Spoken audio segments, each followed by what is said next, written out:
कैसे हो जी सभी। स्वागत है आज की इस नई वीडियो में। तो आज हम थोड़ा सा ट्रकिंग की लाइफ का बना रहे थे व्लॉग, और साथ में जो आपके क्वेश्चन होते हैं सैलरी को लेके, बहुत से लोग हैं। ये हम ऑस्ट्रेलिया में हैं, तो ऑस्ट्रेलिया में भी जब ट्रकिंग इंडस्ट्री की बात करते हैं तो बहुत से लोग मैंने देखा यहाँ पे, चाहे कोई शेफ़ है, चाहे वो कोई भी कोई जॉब कर रहा है, तो सबका इंटरेस्ट होता है कि लाइसेंस बना के ट्रकिंग लाइन में आया जाए।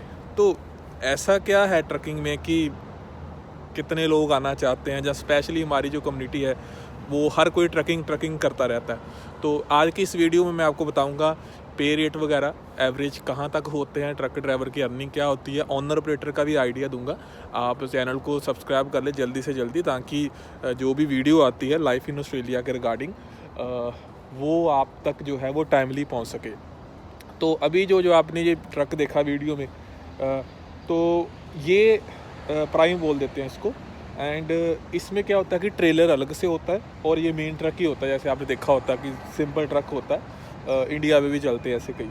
तो इसमें जो ऑनर ऑपरेटर है उसका पे रेट वेरी ओबे से हाई होगा। पहले मैं आपको ऑनर ऑपरेटर का बता देता हूँ, फिर अगर आप कोई ड्राइविंग की जॉब करते हो, आपका ट्रक नहीं है, तो उसका क्या है मैं आपको वो भी आइडिया दे देता हूँ। यहाँ पे ऑनर ऑपरेटर का जो रेट है वो वेरी करता है। नॉर्मली अगर बात करो तो तकरीबन 70, 80, 85 तक चला जाता है, जितना मैंने सुना है कि 80 तक, 85 तक, 75, 80, 85, थोड़ा आगे पीछे हो सकता है एग्जैक्ट में, बट इसके आसपास अगर आपका अपना ट्रक है तो आपको पर आवर, अगर आप किसी कंपनी के साथ काम करते हैं, क्योंकि ये ट्रक आपका है तो आपने कंपनी के साथ काम करना है, तो वो आपको उस हिसाब से देंगे। इसमें आपकी ट्रक की मेंटेनेंस का, आपके डीजल का, ये सारा कुछ इंक्लूड होगा। तो आपको 80 के आसपास, 80, 90, 85 तक आपको पे रेट इस पर मिल सकता है। तो अगर आपने 10 घंटे काम किया एक ऑनर ऑपरेटर ने, तो अगर आप 80 भी लगा के चलो, 10 घंटे काम किया तो उसका तकरीबन 800 ऑस्ट्रेलियन डॉलर उसका पर डे की अर्निंग होगी, अगर उसका ट्रक अपना है। तो नया ट्रक है तो ज़्यादा मेंटेनेंस का खर्चा नहीं होता, डीजल भी कोई इतना ज़्यादा नहीं, क्योंकि लोकल के ड्रॉप होते हैं, तो कोई बड़ा आप नहीं कह सकते कि बहुत ज़्यादा डीजल लग जाएगा। टैंकी फुल करा के इनको कई दिन भी इनके निकल जाते हैं, ऐसा नहीं कि रोज़ ही करानी पड़ती है। तो डीजल का एक्सपेंस इतना नहीं है, अगर ट्रक नया है तो आपकी बचत ज़्यादा है। ये हो गया ऑनर ऑपरेटर का पे रेट। फिर जो मेन होता है, क्योंकि हर कोई तो आते ट्रक नहीं ले सकता, तो अगर कोई ड्राइविंग की जॉब करता है, जैसे ये वाला अगर आप प्राइम की बात कर लो, तो ऐसा ट्रक आप चला रहे हो तो रेट जो है वेरी करता है। 20, थोड़ा छोटे वालों को 28 भी मिलता है, लेकिन एवरेज अगर बात करोगे तो 32, 35, 37 यहाँ तक पर आवर पे रेट जो है, जिसका खुद का ट्रक नहीं है ड्राइवर का, तो उसका है। क्योंकि ड्राइविंग यहाँ पे ड्राइवर की पे रेट अच्छा है, और ड्राइवर की डिमांड इतनी ज़्यादा है कि आप कहीं जाओ, आपके पास लाइसेंस है लोकल, आप पहुँचो, अप्रोच करो तो आपको हाथों हाथ काम मिलता है। मतलब इतनी शॉर्टेज जो है ऑस्ट्रेलिया में भी, ट्रकिंग हर जगह होती है, ऑस्ट्रेलिया में भी ट्रकिंग इंडस्ट्री में इतनी ज़्यादा जो शॉर्टेज है, जो मैंने देखा है कि वो चल रही है कि आपको लाइसेंस होल्डर हो आप, ये इंडिया वाला लाइसेंस नहीं चलेगा। कई भाई लोग पूछेंगे कि मेरे पास इंडिया का हैवी लाइसेंस है, मैं आके ही ट्रक की जॉब ले लूँ, तो ऐसे नहीं काम होगा। आपको जो है यहाँ का भी एक्सपीरियंस चाहिए होता है ड्राइविंग का, फिर आपको लोकल लाइसेंस लेना पड़ता है, जल्दी हो जाता है। मतलब 6-7 महीने में, साल के अंदर अंदर आप ट्रक, बढ़िया ट्रक चलाने लायक आपके लाइसेंस वगैरह जो है वो हो जाते हैं।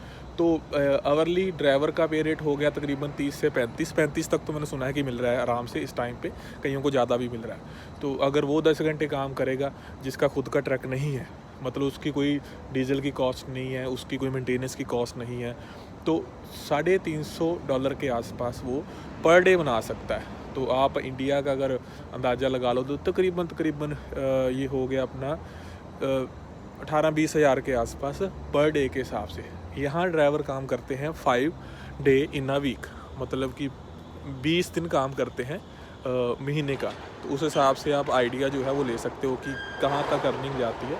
तो ट्रकिंग इंडस्ट्री बहुत बड़ी है, सो जॉब्स वगैरह भी इसमें है, और लोग सारे आना चाहते हैं ट्रकिंग लाइन में, सभी चाहते हैं। तो आप लोग आ सकते हो, ट्रकिंग की जॉब कर सकते हो, पे रेट वगैरह अच्छा है। और अगर आपको पता नहीं कि जॉब कैसी होती है, कईयों को होगा कि कितना टफ़ जॉब होती है, तो इस चैनल के ऊपर आपको ना कुछ व्लॉग आए दिखेंगे, जिसमें मैंने सारा शेयर किया हुआ है कि डे रूटीन क्या ट्रक ड्राइवर की होती है, एंड कुछ ट्रक ड्राइवर के इंटरव्यू भी आपने देखे होंगे।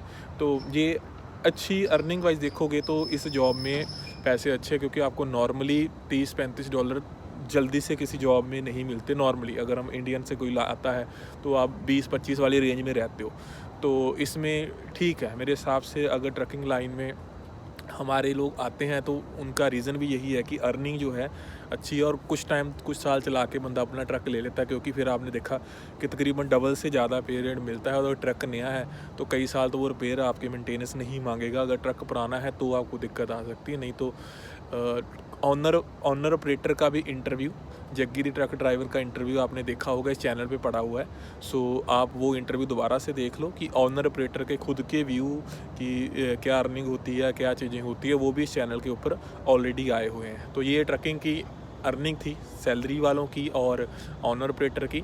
ऐसी और वीडियो के लिए मेक श्योर करो कि आप चैनल को सब्सक्राइब कर लो, ताकि आगे चल के भी ऐसे व्लॉग जो हैं इस चैनल पे बैक टू बैक आते रहते हैं।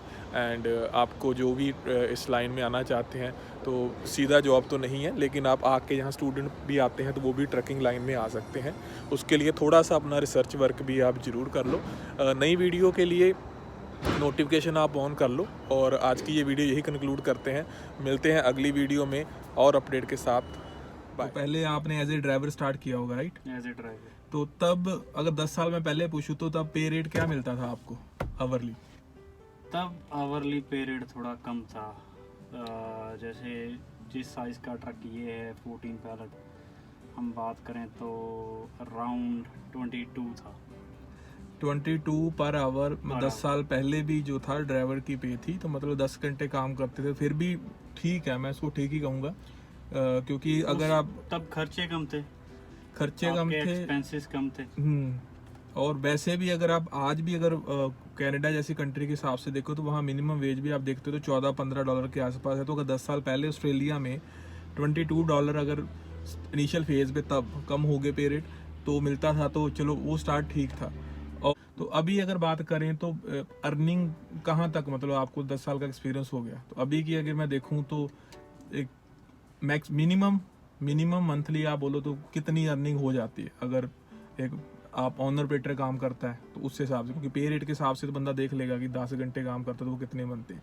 तो अभी के लिए अगर आप बताएं कुछ। अभी के लिए अगर मैं बात करूँ तो अभी थोड़ा पे रेट कोरोना के बाद थोड़ा हाई गया है। ओके। तो उस हिसाब से आप ऑन एन एवरेज आपकी अर्निंग इस साइज के ट्रक की 13,000 to 15,000 पर मंथ है। अब ट्रक के खर्चे भी है इसमें माइनस होने हैं, डीजल के खर्चे भी माइनस होने हैं। तो मतलब कि अगर आपका ट्रक है तो जो आपको आगे से मिलना है वो 13 से 15 हज़ार ऑस्ट्रेलियन डॉलर तक मिल सकता है। अब ट्रक ने अगर महीने में कोई रिपेयर का काम नहीं लिया तो आपकी सेविंग अच्छी है। अगर उसने 10,000 महीने का रिपेयर ही ले लिया, कोई प्रॉब्लम होगी तो फिर आपका वो थोड़ा सा रिस्क फैक्टर रहता है। ड्राइवर के लिए क्या है कि उसकी पे आनी उसको कोई फ़र्क नहीं पड़ता, ट्रक का रिपेयर का खर्चा आ रहा है, उसके टायर बदले जा रहे हैं, ऑनर को ये खर्चा पड़ेगा। तो कहीं ना कहीं देखें तो फिर भी अगर निकाल के भी देखेंगे तो ऑन एन एवरेज ट्रकिंग में इनकम ठीक है अगर उस हिसाब से देखें आप। एज एन ओनर ड्राइवर ठीक है सर। अगर आपका ट्रक इतनी रिपेयर नहीं दे रहा, ट्रक नया है, तो आप सिर्फ उसकी मंथली जो इंस्टॉलमेंट है, EMI वगैरह वही पे करते हो। उसकी रिपेयर इतनी होती नहीं है नए ट्रक की। ठीक है। तो बाकी आपका डीजल हो जाता है। सो रफली अराउंड अगर हम देखें, हम एवरेज लगा के चल लेते हैं कि 14,000 आपका पर मंथ आ रहा है, तो आपका ट्रक एटलीस्ट 6,000 ले जाएगा। तो उसके एक्सपेंसेस अगर आप मंथली निकालते तो वो पड़ जाएंगे। तो मतलब नया बंदा आता है तो वो पहले सीधा खरीदने वाले चक्कर में तो ना ही पड़े, वो पहले तो एज ए ड्राइवर काम करे, एक्सपीरियंस ले, चीज़ों को समझे, उसके बाद जब एक सफिशिएंट सेविंग वो कर लेता है तो वो जाके फिर इस चक्कर में पड़े।